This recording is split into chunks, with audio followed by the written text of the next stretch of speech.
shocking video that has emerged. बहुत जो दुकान में जो सामान था वो सब लेके चला गया है।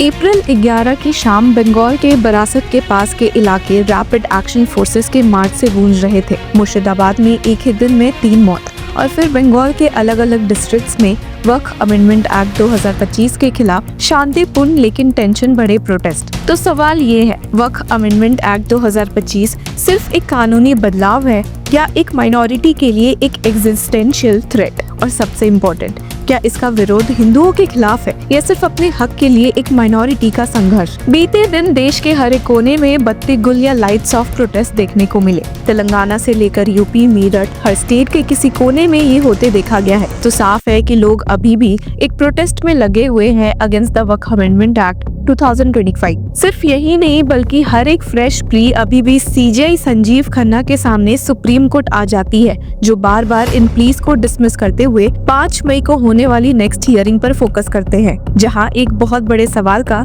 जवाब मिल सकता है, क्या ये नया एक्ट अनकॉन्स्टिट्यूशनल है? हालांकि वक्फ अमेंडमेंट एक्ट 2025 के खिलाफ प्रोटेस्ट का एक सबसे भयानक रूप बंगाल में देखने को मिला, जहां एक अजीब सी घमासान चल रही है और कम्युनल टेंशंस अभी तक शांत नहीं होते हुए दिख रहे। स्ट्रीट कॉर्नर्स पे स्पीचेस हो रही है, मॉस्क में बैठकें हो रही है और लोग बैनर्स लेकर सड़क पर खड़े हैं। हालांकि ज्यादा प्रोटेस्ट पीसफुल है, लेकिन मुर्शिदाबाद में वायलेंस के बाद नैरेटिव शिफ्ट हो गया है। एक पिता और बेटा भी भीड़ में मार दिए गए, एक तीसरा आदमी भी मारा गया, जिसका परिवार कहता है कि पुलिस की गोली से। फिर हेडलाइंस में आया, बांग्लादेश से आए इमिग्रेंट्स चोकरांतो और पॉलिटिकल ब्लेम गे। तृणमूल कांग्रेस और बीजेपी एक दूसरे पे वोट बैंक पोलराइजेशन का इल्जाम डाल रहे हैं, लेकिन लोगों का मानना है कि एक असली कहानी जो खो गई है वो ये है, माइनॉरिटी कम्युनिटी का डर। मुर्शिदाबाद, मालदा, दिनाजपुर ये वो इलाके हैं जहां मुस्लिम्स की पॉपुलेशन हाई है। वक्फ प्रॉपर्टीज जो हिस्टोरिकली कम्युनिटी के वेलफेयर के लिए यूज होती रही है, अब उनकी लीगल वैलिडिटी और ओनरशिप पर सवाल उठ रहे हैं।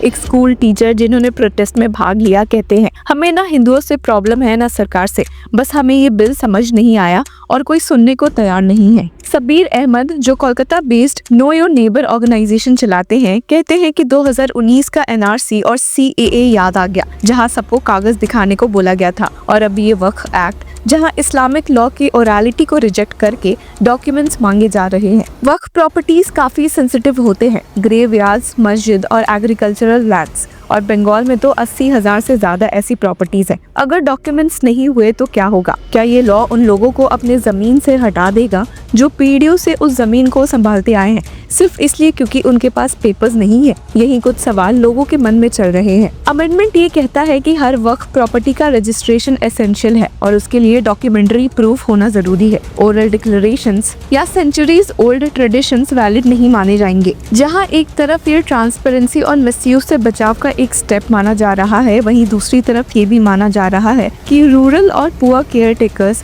के पास ऐसे डॉक्यूमेंट्स होना मुश्किल है। जेपीसी यानी जॉइंट पार्लियामेंट्री कमेटी ने बोला कि उन्होंने डिटेल्ड कंसल्टेशन किया, 36 मीटिंग्स, 10 सिटीज और 97 लाख मेमोरेंडा। लेकिन लोग कहते हैं मीटिंग कोलकाता में आईटीसी सोनार जैसे 5 स्टार होटल में रखी गई थी, जहां इलिटरेट वक्फ केयर टेकर्स को बोला गया कि 40 कॉपीज ले आओ प्रेजेंटेशन की। कितने लोग आ पाए होंगे शॉर्ट नोटिस पे? सबीर अहमद और दूसरे कम्युनिटी लीडर्स कहते हैं कि एक्चुअल स्टेक होल्डर्स को सुनने का टाइम ही नहीं मिला। सिर्फ उन लोगों को बुलाया गया जो बिल को सपोर्ट कर रहे थे, जो वक्फ तक प्रॉपर्ली प्रोनाउंस नहीं कर पाए। एक रिटायर्ड वक्फ बोर्ड मेंबर ने कहा, ये एक्ट लीगल रिफॉर्म नहीं, पॉलिटिकल साइलेंसिंग है, और बंगाल में इसका इम्पैक्ट सबसे पहले दिख रहा है क्योंकि यहाँ कम्युनिटी ज्यादा अवेयर है। इंडियन सेक्युलर फ्रंट जैसे पॉलिटिकल पार्टीज और सिविल सोसाइटीज ग्रुप ने अगस्त 2024 से ही अवेयरनेस मीटिंग स्टार्ट कर दी थी, और जब पहलगाम में टेररिस्ट अटैक्स हुए तो प्रोटेस्ट 3 दिन के लिए सस्पेंड भी कर दिया गया इन सॉलिडारिटी। सरफराज आदिल और मोहम्मद कमारुज़मान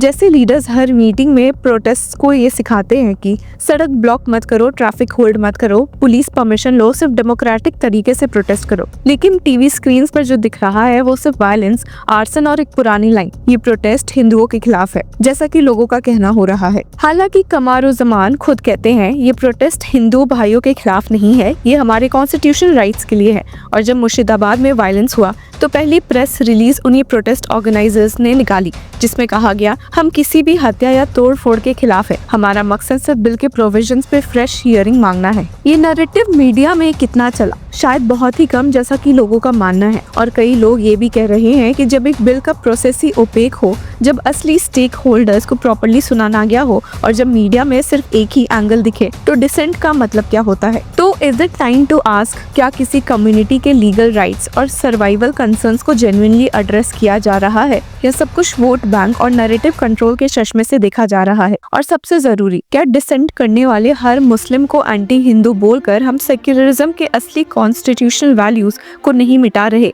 ये सारे सवाल अब लोगों के मन से फोर फ्रंट पर आ चुके हैं। वक्फ अमेंडमेंट एक्ट पर हो रहा विरोध एक रिमाइंडर है, इंडिया की सेक्युलर सोल सिर्फ एक लाइन नहीं है कॉन्स्टिट्यूशन में, बल्कि ग्राउंड पर हर इंसान के भरोसे से जुड़ी हुई है। और शायद इसी वक्त सबसे ज्यादा जरूरत है एक दूसरे की बात सुनने की, शांति बनाए रखने की, और हिंदू मुस्लिम भाई भाई सिर्फ एक नारा ना बनकर रह जाए, इसकी जिम्मेदारी सबकी है, जैसा कि कई लोग मानते हैं। इन प्रोटेस्ट के बीच में एक गली के कोने पर माइक से आवाज भी आई थी, हिंदू मुस्लिम भाई भाई। एक आदमी लाउडस्पीकर पे सेक्युलरिज्म की बातें कर रहा था, कह रहा था कि ये भारत का वो आइडिया है जहाँ हिंदू और मुस्लिम साथ साथ जीते हैं, जहाँ माइनॉरिटीज के राइट प्रोटेक्ट किए जाते हैं। और फिर उसने कहा, जब किसी हिंदू का कोई ना हो अंतिम संस्कार के लिए, तो उसके मुस्लिम पड़ोसी आगे बढ़ते हैं। इन्हीं सबके बीच में Jammu and Kashmir Waqf board का एक इंसानी कदम भी सामने आया है। पहलगाम टेररिस्ट अटैक में टूरिस्ट की जान बचाते हुए शहीद हुए पोनी हैंडलर सईद आदिल हुसैन शाह के परिवार को एक नया सहारा मिला है। Jammu and Kashmir Waqf board ने उनके भाई